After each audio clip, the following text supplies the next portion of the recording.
Welcome to the Fort Johnson podcast. This month, we're bringing a light to a topic that demands our attention, our understanding, and our commitment to change. April marks Sexual Assault Awareness and Prevention Month, or SAAPM, a time where we join forces, civilians and military members alike, to confront an issue that affects individuals in all walks of life. In this week's episode, we're embracing an empathetic, informative, and empowering tone as we explore not only the impact of sexual assault, but also the vital steps we can take towards prevention. The Department of Defense observes SAAPM by advocating for a culture that unequivocally rejects sexual assault and places the responsibility on every service member to uphold this standard. Stay with us as we discuss how to be an active participant in this crucial movement, the resources available for those affected, and how we can collectively build a future free from sexual assault. It's time to turn awareness into action now, more than ever. Let's get started.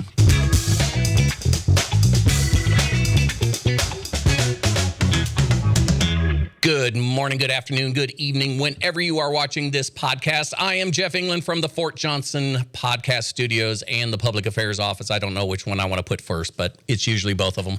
And this week we have with us guests from the SAAPM, or the SARC, and the DHR and SHARP here. Today we have with us Amelia Connor she is the ASAP specialist from DHR.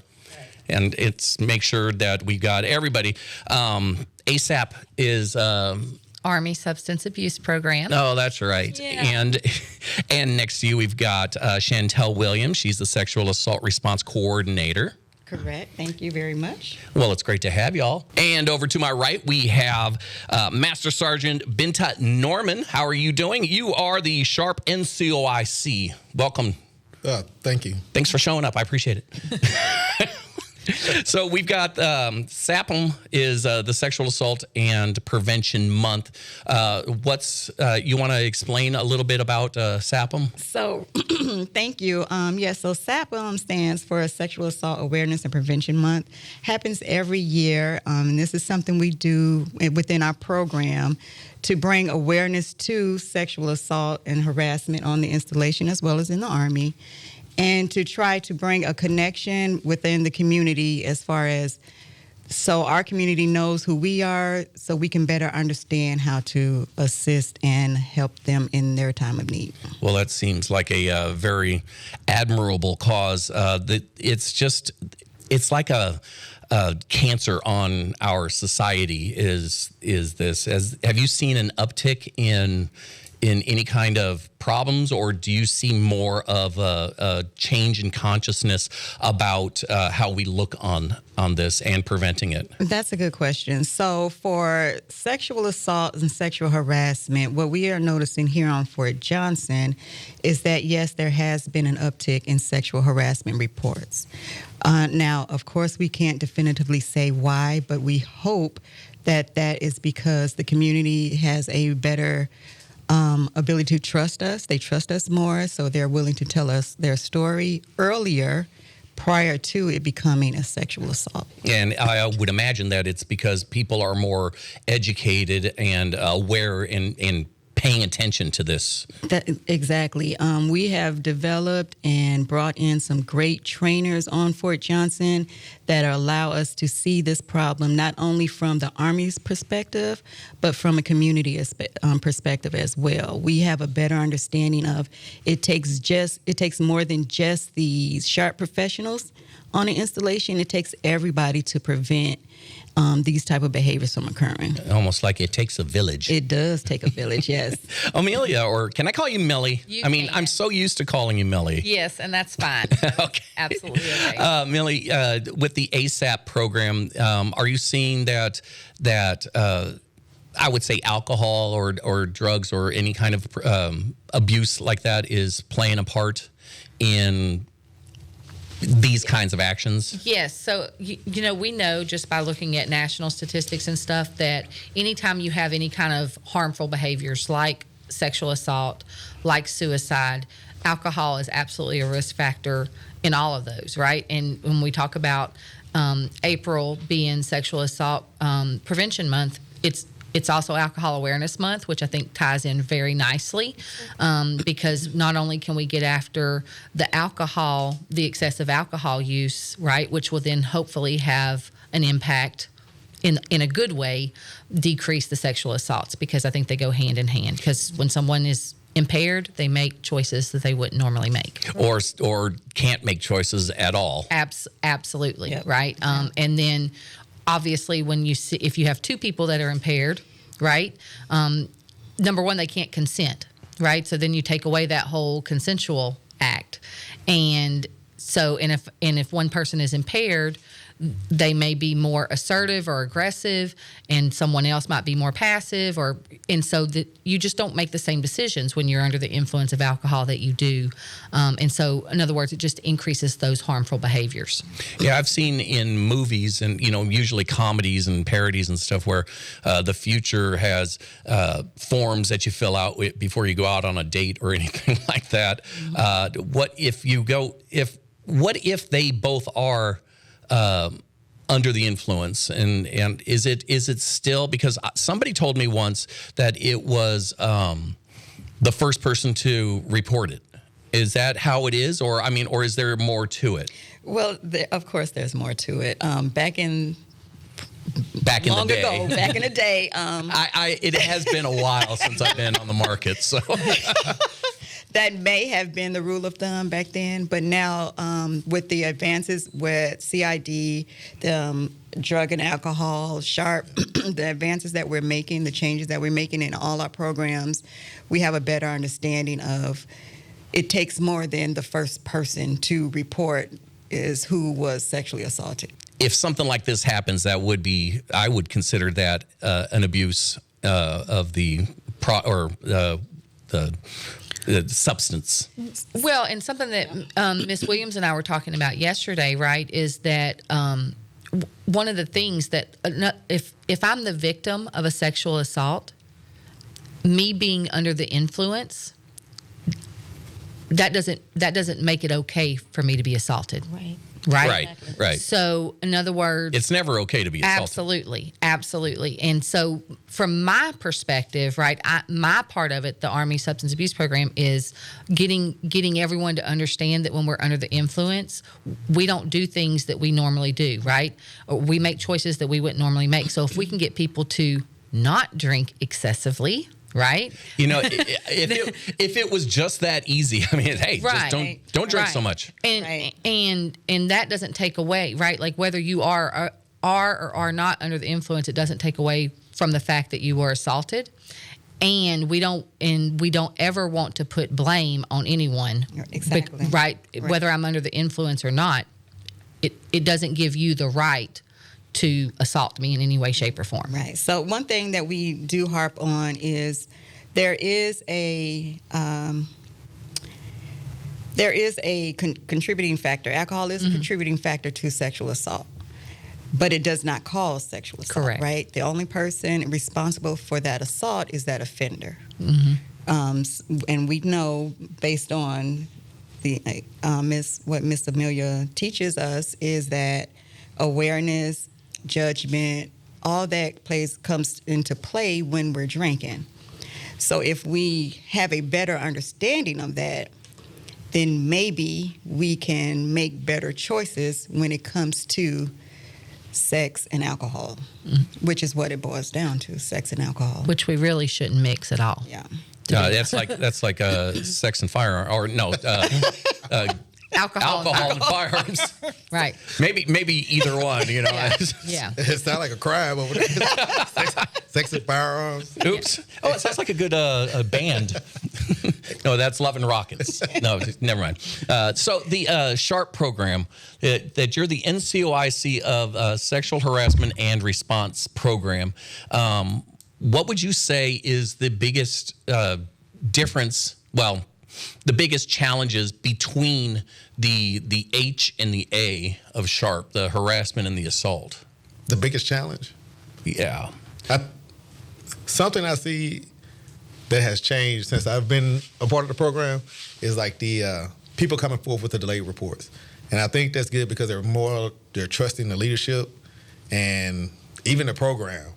And something I think is a big contributor to that, it may not be a major one, but it's our Forging Justice, because they're showing what has happened to the people who violated the SHARP program. Like, no matter what the rank, age, or no matter what the demographic is, out there for everybody to see. If you violate this, the SHARP program, we're taking it seriously and we're going to put it out there. Now, are there the repercussions and the punishments of something like this can range from what to what? Because I would imagine that if something happens and you're abusing somebody, or there's been an assault or harassment or anything like that, you can actually get kicked out. You can. Like, every case gets investigated and it's taken seriously. And I think it's depending on the severity of the incident, they can get you discharged from the Army. Yeah, and I mean at minimum, Article 15's A Goldmar, that's general letter reprimand. Oh, yeah.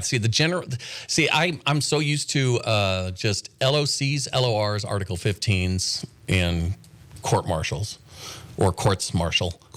Yeah, that's always messes me up. But yeah, there's so many things that can happen, and for what? I mean, really, for what? Just, I don't even know. Yeah. It's hard for me to explain it. It's just the way we look at it it's unacceptable on any level. But if you were to just boil it down to something as simple as treat everyone with respect, treat everyone like the way you want to be treated. Now, if you don't want this to happen to you, then why would you want it to happen to somebody else? Or a challenge there is what we bring into the military with us, right? Yeah. So the way I was brought up may be different from the way you was brought up. And some of those things may be okay for me to push boundaries, and it may be not okay for you until we learn how to effectively communicate what our wants are, what our intentions are with another person, especially when it comes to sex. We're still going to be challenged with this problem. yeah, that's a big thing that I've noticed. Well, that it's obvious in the military is we all come from different backgrounds and different upbringings, and morals are different. We have different limits on everything, and it's very hard to figure out where your limits end and where someone else's begin. One thing with the Army that we try to do is, if you don't have any values, the Army will give you a set. The Army gives you a set of values. Now, it's up to the individual to know and accept those values. However, when that individual fails to do so, it's good to know that there are measures in place that the Army has to either separate you from this organization or put a light under you, or put a fire under you until you understand what you're doing, what you could be doing better, and make that change. Yeah. So are there classes or training? I'm sure there's training.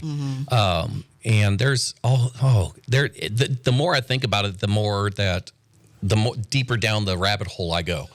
I mean, there's this goes up to trafficking. Things that you don't even notice. Yeah. So you go someplace and there's things to try or whatever, and it's like you don't know what happened there. Correct. So you can get into all kinds of trouble. You can. It's a wide variety of sexual assault, sexual harassment covers it's a large umbrella that covers a lot of behaviors that do not align with the Army at all, do not align with the community outside of the Army, and trying to get a hold over all that and reel it all in it's very challenging.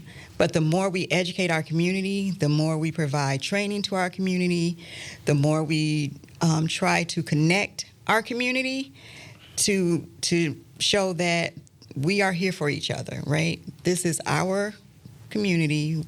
We make the most of it. We make it is what it is. Treat each other like family. I mean, the Army is a big family. Yes. So I think somebody said something about Somebody did. yeah, I don't remember who it was, but said like we help create our culture that we are a part of, right? So regardless of what kind of like morals, values, culture that you came from, we're all part of this Army culture now, right? And it's up to us, the leaders, you know, from the top on down, right? Like it's up to us to kind of set that standard and say what we are and what we are not going to accept as far as behaviors. And when someone isn't willing to abide by that, so to speak, right? Like then it's up to all of us to kind of teach you, educate you, and then if you don't abide by that, then there's going to be there's going to be consequences for that. Yeah, there's consequences for everything. Try teaching a teenager that. Right.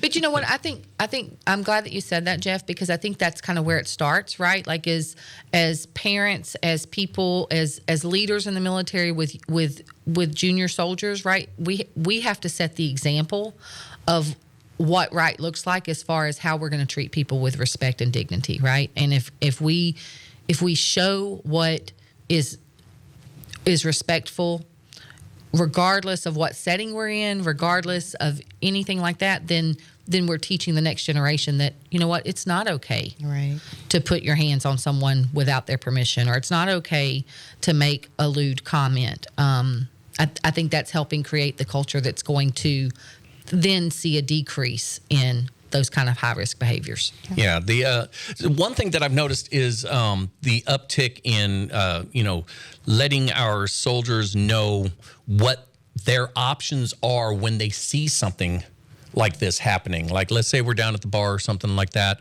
and a couple of us are down there, and we're just sitting there having a good time, and then we all of a sudden see somebody getting served a little bit too much, and you see where this is going with somebody else. How would somebody go about, or what should we do? So we and that's good you brought that up, because I talk to soldiers about this all the time, especially with the newcomers brief. And I'm like, if you see something, try to say something. If you're like we teach prevention out at every training session, but we really don't show what that looks like if you're in that situation and somebody is actually getting too close or too touchy-feely with somebody who you don't know. It could be two individuals you don't know, and if it was somebody who you're with, of course you might. Oh yeah, that would be a little easier. Yeah, it'd be a little easier. But if you see something, you're like, oh man, this guy's getting this, like he's real aggressive to this woman, feeding her drinks, and he's like taking her out, and we try to give him like, hey, different approaches, like, hey, talk to the bartender, like, get your buddies together. Maybe I might want to go over there and say something. But it's a fear of the unknown situation. Like, if they get over there and this dude get like aggressive with him. Like, oh no, I want to talk. We weren't talking to you. We're talking to somebody else. You're like, who are you? Yeah. Who are you to get into my way? Yeah. But that's kind of scary. It will get scary, but then you gotta look at the outcome. If you were there, think about it. If you were there and you saw this going on and you let that person leave, you were too afraid to say something, and you found out that person was sexually assaulted, then how would you feel after that? It's like nobody really thinks about the outcome of that situation. Now, it can even get worse than that if you see somebody dropping something in their drink. Oh, yeah. And that's when you absolutely have to step in. And it's like, whoa. You might not want to drink that one. Just come over and knock it over. Oops, sorry. Yeah. Sorry, I get your number.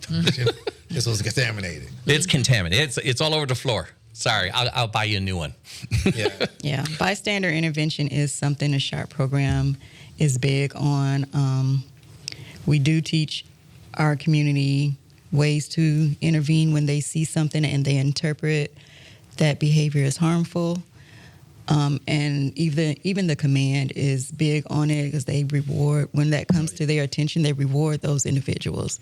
So we do want to continue with the bystander intervention program. We want soldiers and families and members of the community to have that intestinal fortitude to act once they see something and it is interpreted as harmful. But like Master Sergeant Norman said, that could be more easier said than done. Yeah, I agree. Yeah. Absolutely. There's a lot of proclamation signings that are happening. Especially there's a month of the military child, child abuse prevention month. There's proclamation signings. Is there a proclamation that has been signed or will sign or we're trying to get it signed? So ours is at Building 350 on 2 April at 10 o'clock. That is when the SAAPM proclamation will be signed. I gotcha. Yep. And for those that are watching this after April 2nd, Sorry, you missed it. But do you have? I know you haven't memorized it, but do you know what the proclamation is proclaiming? It's proclaiming, in a nutshell, to basically everything we said here. Yeah. Treat everyone with dignity and respect. This is our community. We are what we make it, and basically that's it. So, yeah. Would you like to add anything? No, it is what we say we is. It is what I say it is. Hey, I like that. Proclamation did go out in the ACS newsletter and at the pub and everything. So everyone should be aware that it is on 2 April at 10 o'clock in Building 350. Yes, they are aware. So hopefully they're not waiting on the podcast to get that piece of information. Huh? Yeah, there is a calendar and there's the we and there's all kinds. Stay informed. Right. Just stay informed. Keep your ear to the ground. So we got. I mean, it's such a serious topic, and I hate being so serious all the time ever. Right. It's just too much for me. It is, and one thing we talk about a lot is changing the stigma associated with our program, right? So our program in the past has been so off limits and secretive and that doesn't do anything for our community. When I hear of SHARP and SAP and SARC and ASAP and all that stuff, it's always because I've done something wrong or they think I'm going to do something wrong. And it's I know you guys on a personal level. It's not you're not like that. Exactly. And and that's one thing, and I can only speak for ASAP, actually, an ACS, right? Like those are prevention programs that have been around for a very long time. Unfortunately, we have a history of only using them in an intervention way. Correct. Yeah. Right? Instead of using them like in a primary prevention way, whereas like I go to you before there's a problem, right? Like I go to you to get resources and get help for coping with something so that I don't turn to alcohol to use it for coping. Yep. Those kinds of things. That's if you get ahead of it, then you're not always having to react to an incident that occurs, right? Just like if you have an office or something where people are making sexual harassing like comments or something, if you get ahead of that and kind of stop it at that point, not that that's okay, but if you stop it then perhaps, and not 100% of the time, obviously, but perhaps it doesn't advance to sexual assault, right? Right.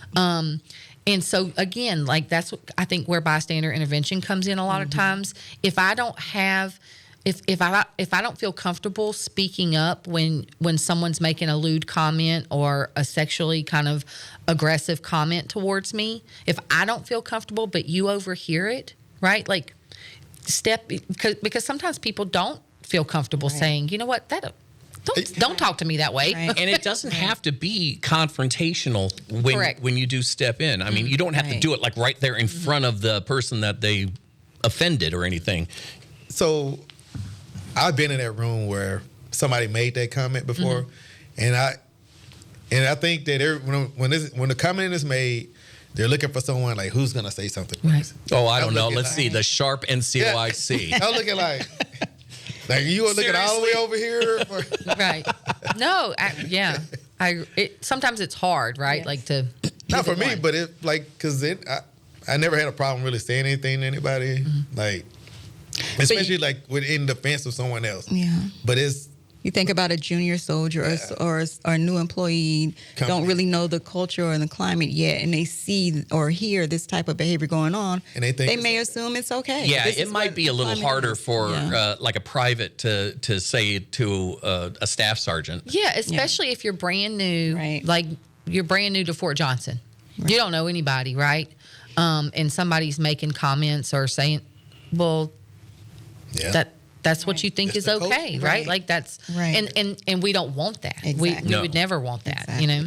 No, it could be like it's like if you're private and you see a staff sergeant saying something like that, ask them aside from everyone else, so it's not disrespectful or showing whatever.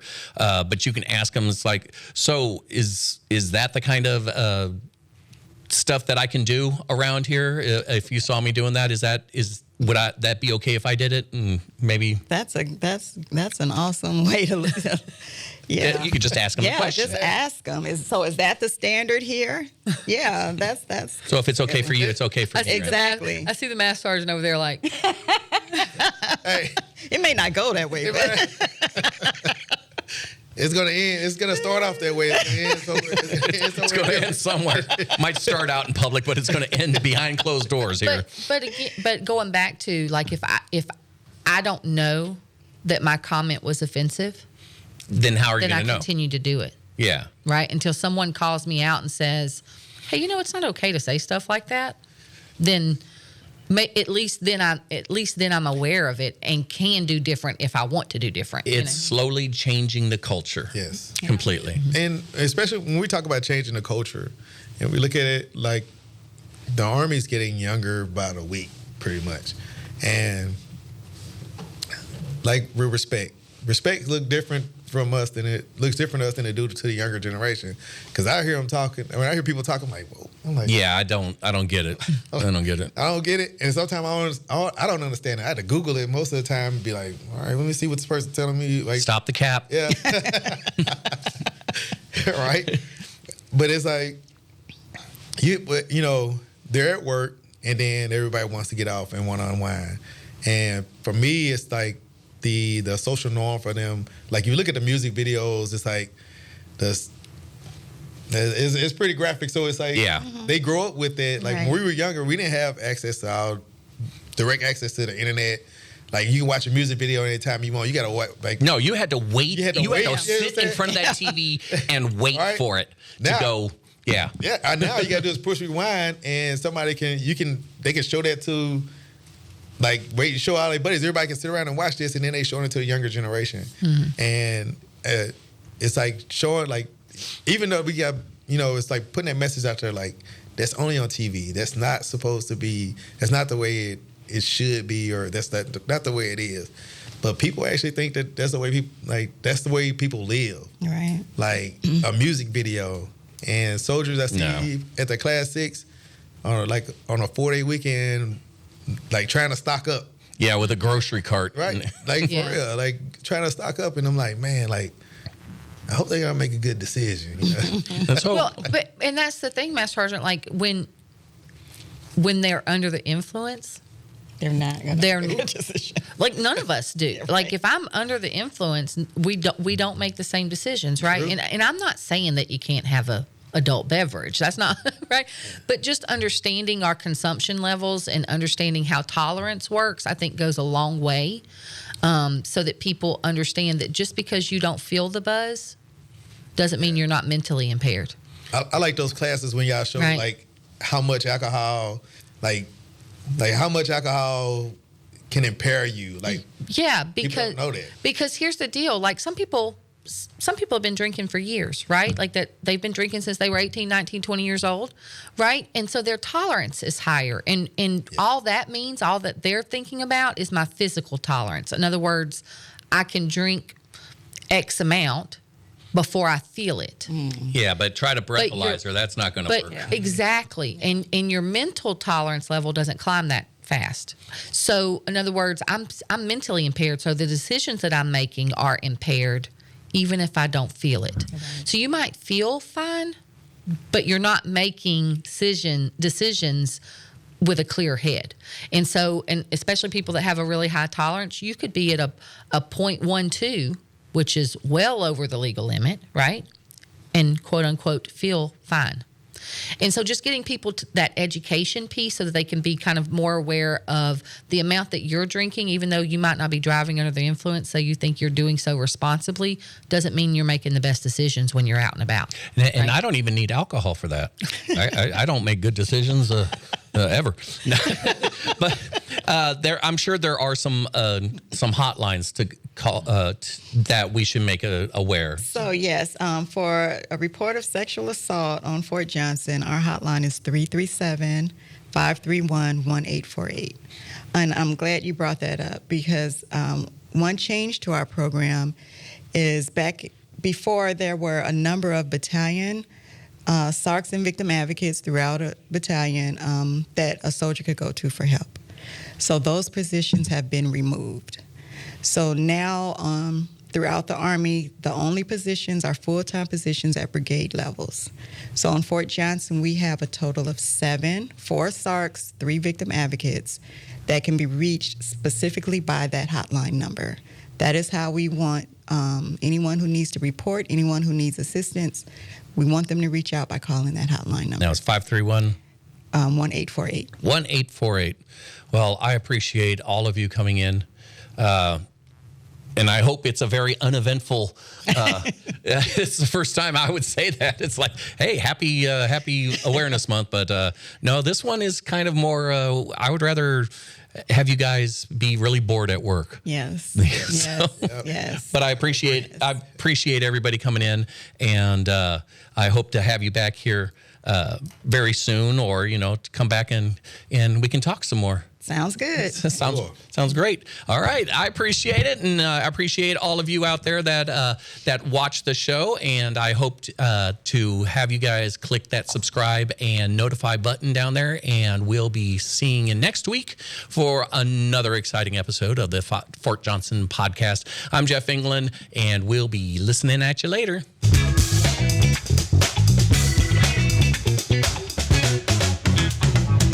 That was easy.